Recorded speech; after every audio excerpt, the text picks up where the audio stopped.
Good afternoon po mga kababayan, ma'am sir. This is Jam, the Filipino channel ng inyo pong lingkod. So today is July 8, 2026. At tayo ngayon ay pupunta dito yan sa may Discovery Premier Apartment Ridge. Dito yan sa may Urdaneta Village, sa Urdaneta Makati. At dadalhin po natin sa mag-expand or Sunland Place sa may Katipunan Avenue, Loyola Heights sa Quezon City po yan.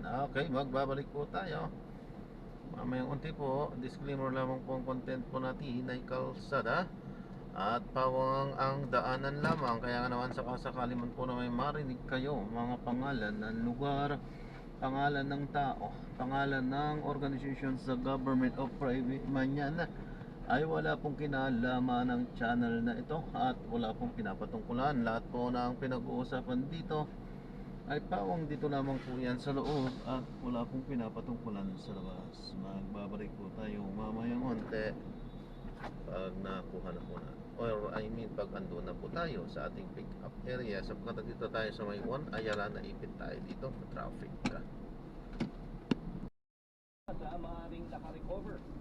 Maaaring makarecover ang water level sa Angat-Dam sa ikalawa o ikatlong linggo ng Hulyo dahil mas madalas ang pag-ulan ng habagat ang inaasahan sa Angat watershed. Nauna nang bumaba sa critical low level na 160 meters ang dam noong nakaraang linggo. Sa ngayon, hindi pa nagpapatupad ang water concessionaires ng service interruption dahil nakikipag-ugnayan na umano sila sa iba pang pampuhunan ng supply tulad ng Wawa at Laguna Lake.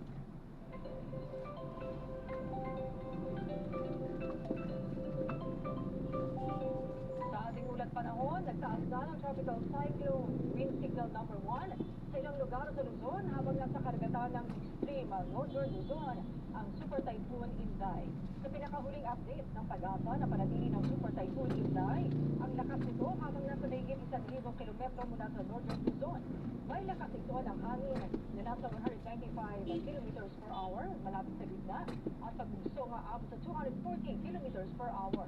Asahan ang malakas na hangin sa mga lugar na nasa signal number 1. Ito ang Ilocos Norte, Apayao, northern portion ng Abra, Kalinga, eastern portion ng Mountain Province at Ifugao, Batanes, Cagayan, Patina, ang Babuyan Islands, Isabela, northeastern portion ng Quirino, northern portion ng Aurora, at northern Banig, central portion ng Catanduanes.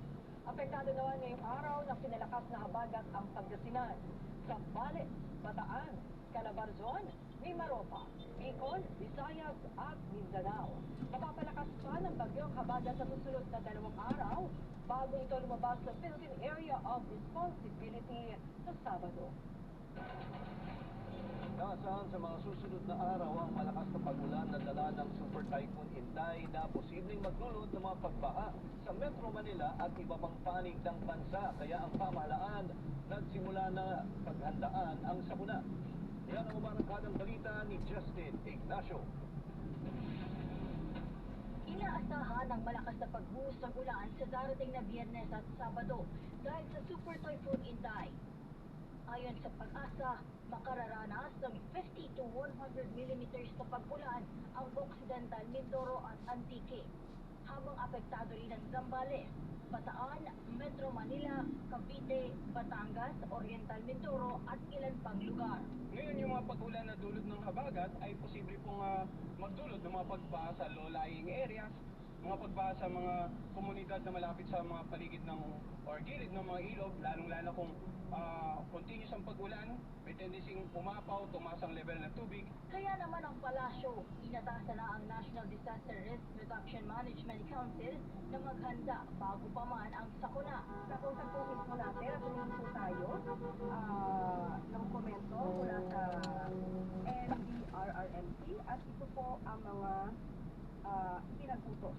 Una-una, conduct pre-disaster risk assessment scenario meeting and NDRRMC and RDRRMC response cluster on standby. Kanina, ang Metro Manila Development Authority o MMDA nagpatawag ng Metro Manila Disaster Risk Reduction Management Council Emergency Meeting para talakayin ang mga hakbang na kanilang gagawin. Sa napakahalaga po na mapanatili natin malinis natin matalon na tubig, pag-ilaw ng public. Pangalawa, ang mga pumping stations, we have to ensure na meron tayong operators 24 hours a day. Tiniyak naman ni MMDA Chairman Romando Artes na gumagana ang 73 pumping station sa Metro Manila. Gayunpaman, sabi niya, makararanas pa rin ang flash flood, pero mabilis naman daw ito kukuha. Nakikiusap naman siya sa publiko kaugnay ng pagtatapo ng basura na ani may malaking epekto sa pagbara sa mga daluyan ng tubig. Kabilang din sa kanilang paghahanda, ininspeksyon ni ng Metro Manila Council President at San Juan Mayor Francis Zamora at OCD-NCR Regional Director and MMDRRMC Senior Vice Chairperson George M. Kaiser ang mga humanitarian and disaster response equipment ng MMDA. Ako, si Just Steve Ignacio ng Beer TV News, nagsaserbisyo para sa Pilipino.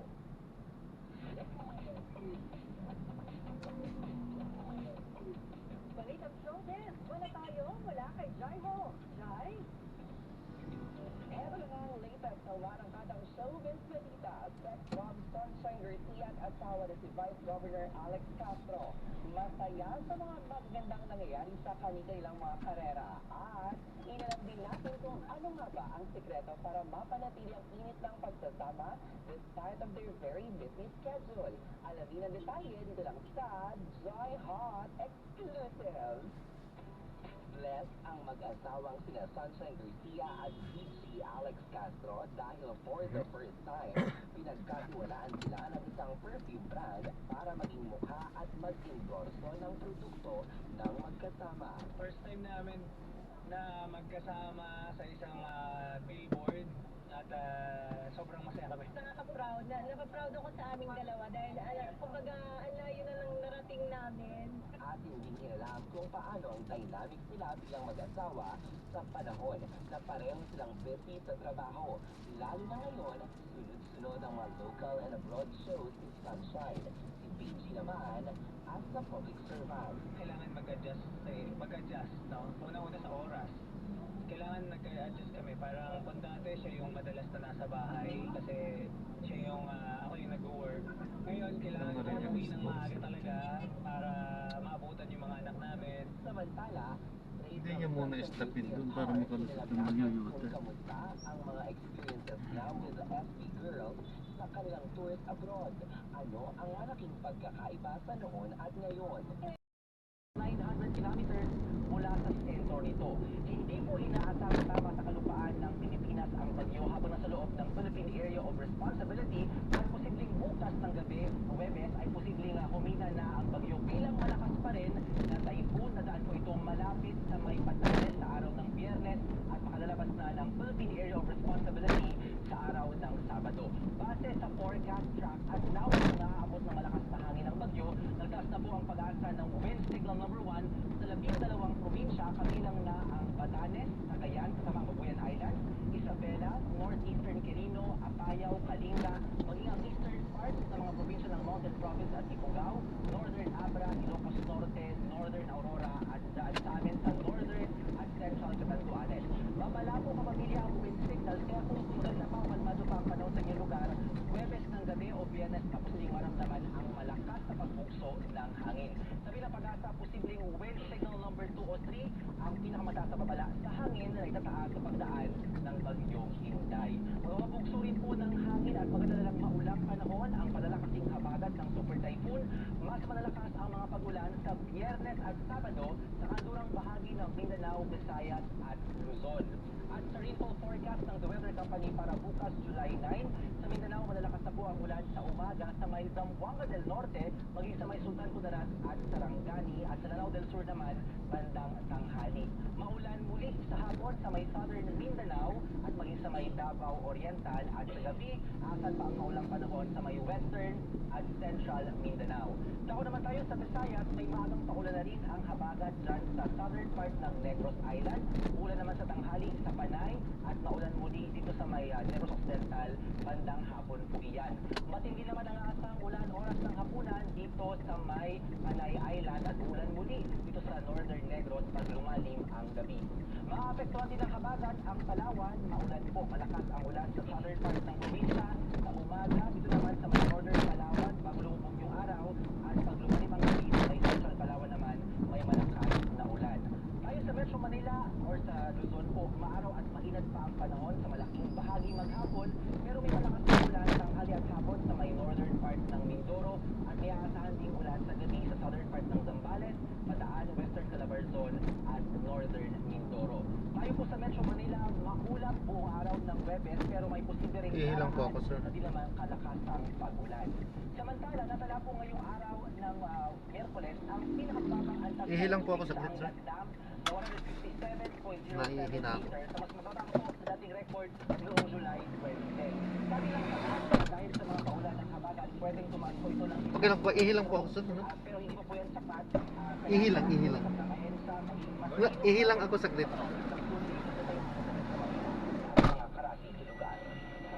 At yan ang update sa lagay ng panahon. Ako po, si Ariel Rojas.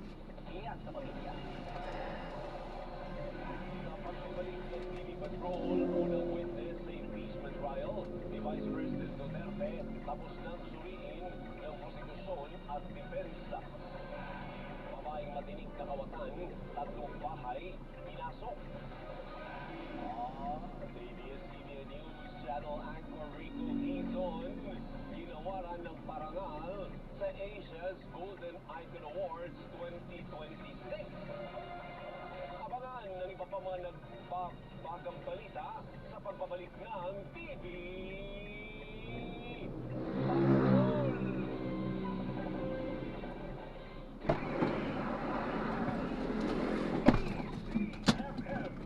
Thank you. Hatid sa inyo ng Playtime Entertainment. Born for happiness. Kahit may edad na kami, masigla pa din. Tuloy lang sa activities. On the go! Dahil sa healthy lifestyle at tulong ng Artisan. Para sa mga active adults, may Artisan. Ang Artisan ay undulated type 2 collagen at MSM. Kasama ng proper diet at exercise, walang makakatulong ang Artisan. Let's go! Take your move, baby. Artisan, get going! Mga baga ng galaw dahil sa joint pain at arthritis, mag-Artisan. Bibili ang Artisan sa mga leading drugstores nationwide. Mahalagang paalala, ang Artisan ay hindi gamot at hindi maaaring gamitin ang gamot at naman uri ng sakit. Playtime Entertainment congratulates SB19, winner of the Playtime Fan Favorite Award at the 17th PMBC Star Awards for Music. Fans from across the country voted on Playtime.ph, an interactive experience to support their favorite artists. Follow Playtime Entertainment on Instagram and visit Playtime.ph for more exciting experiences. Playtime Entertainment. Born for happiness. Kwento ng mga trending, sikat, kontrobersyal, at nataling mga idol dito ichichika. Kasama ang cute at lovable na papa, Mama Awel Man, at Mama Joy Ho sa Alam na Din. Alam na Din, Lunes hanggang Biyernes, alas 9 ng gabi sa DZMM Radio Patrol 630 at DZMM Teleradyo. May tutupon, may maglilingkod, may kakampi ka sa bawat laban ng buhay. Ang inyong DZMM Public Service Team, aktibong naghahatid ng serbisyong sigurado araw-araw. Tita Winnie Cordero at Doc Perez, Attorney Noel Beltrado at Liza Aquino, at Jack Ami Perez. Lunes hanggang Biyernes, mula alauna hanggang alas 4 ng hapon sa DZMM Radio Patrol 630 at DZMM Teleradyo. DZMM, numero 1 sa aksyon.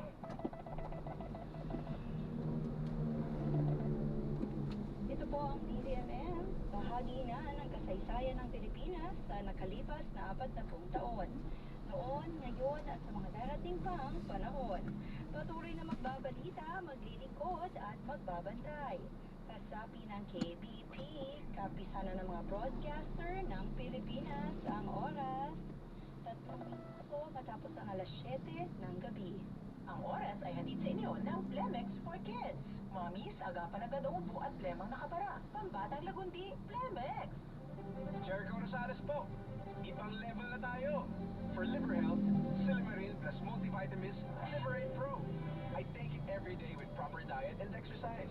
Ang Liverate Pro ay maaaring makatulong sa proteksyon ng atay at support and aid sa treatment ng chronic inflammatory conditions tulad ng fatty liver. Mag-liver up na! Silimarin plus multivitamins Liverate Pro.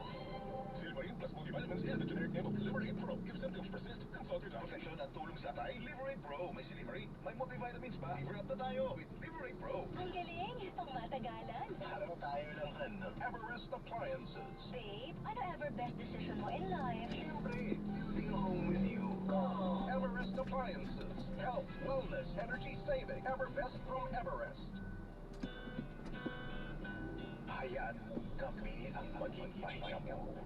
Mag-relax sa saliw ng mga paborito mong tugtuging puno ng magagandang alaala ng nakaraan. Sa Remember Your Music. Kasama si Kuya Dan, Martes hanggang Sabado, alas 12 ng hating gabi sa DZMM Radio Patrol sa 6:30 at DZMM Teleradyo. TV Patrol sa DZMM.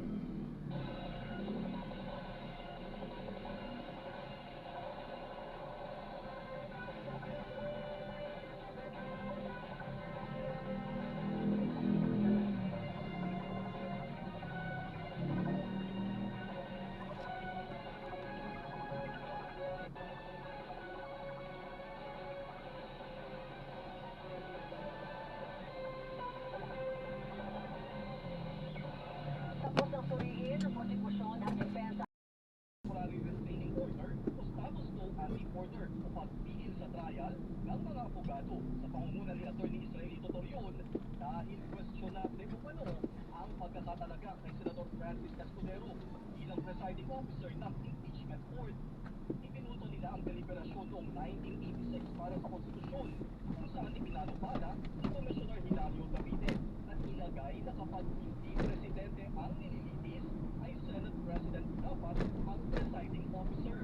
I'm not confident, but I am hopeful to hear here a situation where, a very unique situation where we have two presiding officers, one the Senate President and another one elected presiding officer. This has not happened in the past. Pero naniniwala sa University of the Philippines College of Law Associate Dean Paulo Tamase na walang sapat na basihan ang naturang petisyon dahil ang Senado ang maaaring magdesisyon sa kung sino ang mamumuno sa korte.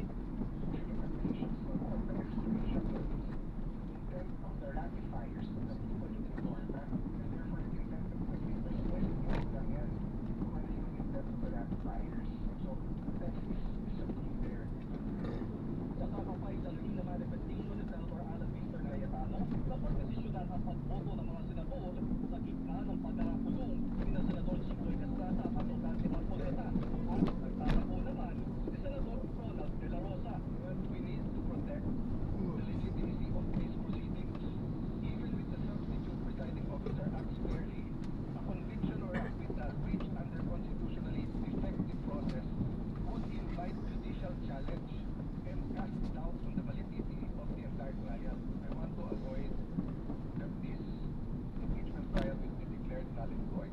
Ang federation electoral na ni Presiding Officer Francis Escudero na 16 na boto ang kailangan para matumbik ang pangalawang pangulo pero maaari pa rin ituloy ang issue sa Korte Suprema. Pero ayon kay Tamase, marami pa pwedeng mangyari tulad ng posibilidad ng paglahok sila Estrada at Marcoleta. Okay, salamat boss. Thank you po. God bless po. Ni De La Rosa.